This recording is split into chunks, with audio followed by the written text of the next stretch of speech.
दोस्तों, जैसा कि करबला सीरीज़ के उन्वान से आपका और हमारा मुसलसल गुफ्तगू का सिलसिला जारी है,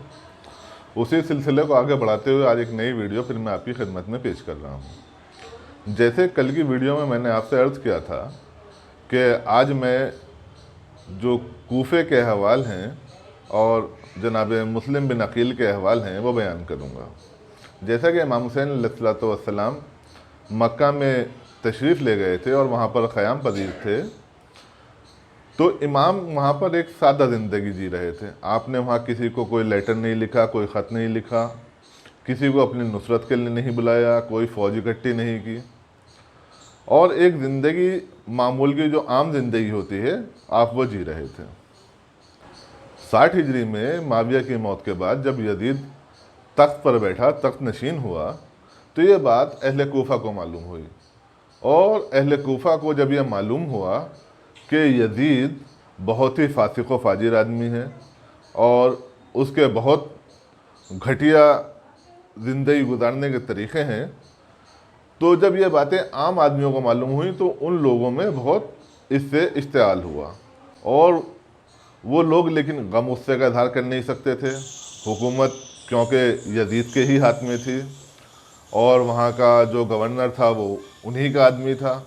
इसलिए आपस में चैम गोइयाँ शुरू हो गई। इसी बीच वहाँ के लोगों को मालूम हुआ कि इमाम हुसैन अलैहिस्सलाम ने यजीद की बैत का इनकार कर दिया है और आप मदीने से हिजरत करके मक्का तशरीफ़ ले आए हैं। अब चूँकि ये सब लोग किसी ऐसी शख्सियत की तलाश में थे जो यजीद के मुकाबले में खड़ा हो सके, इसके लिए उन्होंने सहाबी रसूल सुलेमान बिन सरद, जो सहाबी रसूल थे, बुज़ुर्ग थे, उनके यहाँ उनके घर पर ये सब लोग इकट्ठा हुए और वहाँ पर उन्होंने अपनी ये तजवीज़ बयान की कि इमाम को बुलाया जाए और इमाम की बैत की जाए और इमाम की नुसरत की जाए। जब वहाँ पर ये मीटिंग हो रही थी, ये सारी बातें सुनने के बाद सुलेमान बिन सरद ने एक छोटी सी तकरीर की। उन्होंने कहा कि अगर आप इमाम की नुसरत करना चाहते हैं, इमाम हुसैन अलैहिस्सलाम की, और उनसे जो दीनी मसाइल हैं और जो दीनी अरकान हैं और जो तालीम है ये हासिल करना चाहते हैं, तो आप बेशक उन्हें बुलाइए अगर आपको उनसे हमदर्दी है तो। और अगर आपके दिल में कहीं खौफ है और आप कल को बदल जाएं, तो आप इमाम हुसैन अलैहिस्सलाम को नहीं बुलाइए, उन्हें वहीं रहने दीजिएगा। सब लोगों ने बहुत जोश में और बहुत ज़्यादा खुश होकर ऐलान किया कि नहीं, हम इमाम को बुलाएंगे और ख़त लिखेंगे और हम उनकी नुसरत करेंगे, और कहीं जंग होगी तो हम लड़ाई भी लड़ेंगे और हत्ता कि हम मर जाएं। ये सारी बातें सुनने के बाद एक ख़त लिखा गया इमाम को, जिन पर 7 आदमियों ने दस्तखत किए। ख़त 10 रमज़ान को इमाम को मौसूल हुआ मक्का में। उसके बाद जब ये लोग इधर उधर हुए और अपने अपने इलाक़ों में गए, मोहल्लों में गए, अपने करीबी लोगों में गए और इस बात का तज़किरा दूसरे लोगों से किया, अहले कूफा जो कि एक मुकाबला करने वाला चाहते थे यजीद का, और वो अल्टरनेट था इमाम हुसैन अलैहिस्सलाम, इनमें वो लोग भी थे जो आपको बुलाना चाहते थे, जो शियाने अहले बैत भी नहीं थे, जो शियाने मौला अली अलैहिस्सलाम भी नहीं थे। बहुत सारे लोग वो थे जिन्हें इमाम की मार्फत भी नहीं थी, लेकिन वो सारे लोग इस पहली चिट्ठी के बाद दूसरी चिट्ठी 53 लोगों ने भेजी, और उसके 4 दिन बाद इतनी चिट्ठियाँ गईं कि घोड़ों पे जो 2 पॉकेट्स होते थे साइड में लगे हुए, खिरजियाँ कहते थे जिन्हें, वो भर गईं। और ये जब सारे ख़त इमाम के पास जाते रहे और यहाँ के लोग इमाम का इंतज़ार करते रहे, आप अंदाज़ा लगाइए कि इमाम अली अलैहिस्सलाम की शहादत को तकरीबन 20 साल से ज़्यादा का अरसा हो चुका था, और इस अरसे में जो इमाम के चाहने वाले थे उन्हें कत्ल किया गया, कैद खानों में डाला गया। जो कुछ लोग थे वो वहाँ से हिजरत कर चुके थे, बहुत सारे लोग थे जो पर्दे में थे, तो वहाँ पर इतने आदमी तो मौजूद नहीं थे जितने ख़त जा रहे थे जिसके इमाम के चाहने वाले हैं। और कूफे के बारे में आपको बता दूं कि कूफा 17 हिजरी में हज़रत साद बिन अबी वक़ास ने मदाइन से अपनी फ़ौज को लाकर पहली बार यहाँ पर आबाद किया, और इसकी पहली आबादी जो थी वो तकरीबन 1 लाख थी। ये पहली फ़ौजी छावनी था जो आबादी हुई, 1 लाख आबादी थी इसकी। और इसको कूफा इसलिए कहा गया, अरबी में कूफा उस मकाम को कहते हैं जहाँ पर रेत के साथ में संगरेज़े मिले हों, मतलब पथरीली टाइप की रेत और पत्थर दोनों मिले हुए हों। ये पहली। और इमाम अली अलैहिस्सलातु वस्सलाम जब तलहा और ज़ुबैर जनाब आयशा के साथ आपके ख़िलाफ़ फ़ौज इकट्ठी करने लगे तो आपको उनसे मुकाबले के लिए इराक़ आना पड़ा, और जंग जमल हुई, आपको मालूम है। उसके बाद इमाम अली अलैहिस्सलातु वस्सलाम ने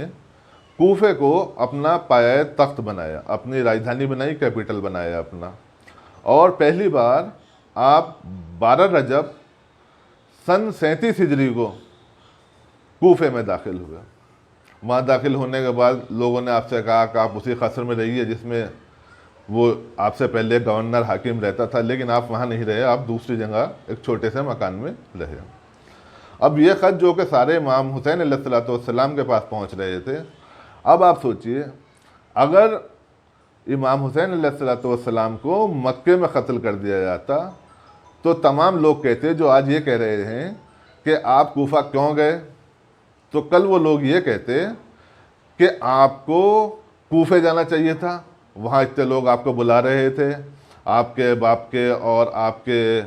नाना के वहाँ पर सब ये जानने वाले थे, उनके पैरोकार थे, उनके दोस्त थे। इमाम हुर्मत मक्का की बहुत अहमियत को जानते थे, और आप नहीं चाहते थे कि यहाँ कोई ऐसी बात हो जिससे खाने काबा की हुर्मत पामाल हो। आप इस चीज़ का बहुत एहतियात रख रहे थे, और बिल्कुल भी नहीं चाहते थे कि यहाँ कोई ऐसे हालात पैदा हो जाएं जिससे जंग हो, खून-रेज़ी हो। इन सब बातों के बाद और इतने ज़्यादा ख़त आने के बाद इमाम अलैहिस्सलाम ने अपने भाई मुस्लिम बिन अकील को कूफे के लिए रवाना किया, और आपसे कहा जो ख़त लेकर कासिद आए थे, आखिर में 2 कासिद आए थे, उनको एक ख़त तहरीर कर दिया कि मैं अपने भाई को भेज रहा हूँ और ये वहाँ पर जाकर चेक करेंगे, उसके बाद ये मुझे मुत्तला करेंगे। हालात ठीक हुए और जैसा आप लोगों ने बयान किया ऐसे हुए तो हम तशरीफ़ लेकर आएंगे वहाँ पर। जनाब मुस्लिम वहाँ से चले मक्के से, उसके बाद वो मदीना पहुँचे, मस्जिद नबूवी में नमाज अदा की और अपने अजीज़ व अक़ारिब से मिले। उसके बाद आप वहाँ से 2 लोगों को लिया जो एक कबीले के थे, वो रास्ता बताने वाले जो लोग होते हैं उस ज़माने में अरब में जो सहरा में सफ़र करते थे, उनको लिया और उनको लेकर आप कूफे के लिए चल पड़े। वो लोग वो दोनों बहुत ही तजर्बेकार लोग थे दोनों, लेकिन वो रास्ता भूल गए और वहाँ पर रास्ते में ही उन दोनों की मौत वाक़ई हो गई। वहाँ से एक लेटर लिखा, रास्ते में से ही एक मुकाम पर रुके, एक चश्मा था, उस मुकाम पर आप रुके जनाब मुस्लिम, और उन्होंने वो लेटर भेजा अपने भाई इमाम हुसैन अलैहिस्सलाम को, कहा कि मेरा आगे जाने को दिल नहीं चाहता, और ऐसे जो 2 आदमी साथ आए थे उनका भी रास्ते इंतकाल हो गया है। इमाम ने चिट्ठी के जवाब में कहा कि आप आगे जाइए, आप कूफा जाइए। आप कूफा पहुँचे, और कूफा पहुँचकर आप जो सुलेमान बिन सर्द थे आपके, जहाँ पर ये लेटर में जैसे मैंने आपको पहले बताया कि साहबी रसूल थे और उनके यहाँ पर घर जमा हुए थे, आप उनके घर गए, लेकिन वो कहीं बाहर गए हुए थे। चूँकि सुलेमान बिन सरद उस वक्त कूफे में मौजूद नहीं थे, इसलिए जनाब मुस्लिम ने वहाँ क़याम करना मुनासिब न समझा, और मुख्तार बिन अबी उबैदा के यहाँ पर आपने क़याम किया। आपके क़याम की इत्तला जैसे ही कूफे वालों को हुई, आपके आने की इत्तला हुई, तो वहाँ पर लोग आने लगे, भीड़ की भीड़ आने लगी, और यहाँ तक लिखा गया है कि 12,000 और कहीं पर लिखा गया है कि 18,000 लोगों ने आपके हाथ पर आकर बैत की और आपसे वादा किया, और बहुत बड़ी तकरीरें हुई इसमें, और जनाब हबीब ने मज़ाहिर भी इसमें पेश रहे, उन्होंने भी तकरीर की, और उन्होंने भी कहा कि अगर कोई ऐसी हालत होगी या ऐसा वक्त होगा कि जब जंग हो और इमाम की नुसरत के लिए जान देनी पड़े तो हम सब लोग मिलके जान देंगे। इसके साथ ही आज की वीडियो को हम यहीं पर ख़त्म करते हैं और कूफे के और जनाब मुस्लिम के जो बाकी वाक़यात हैं इन हालात के, वो इंशाअल्लाह आइंदा वीडियो में आपके सामने तफसील से पेश कर दिए जाएंगे। शुक्रिया।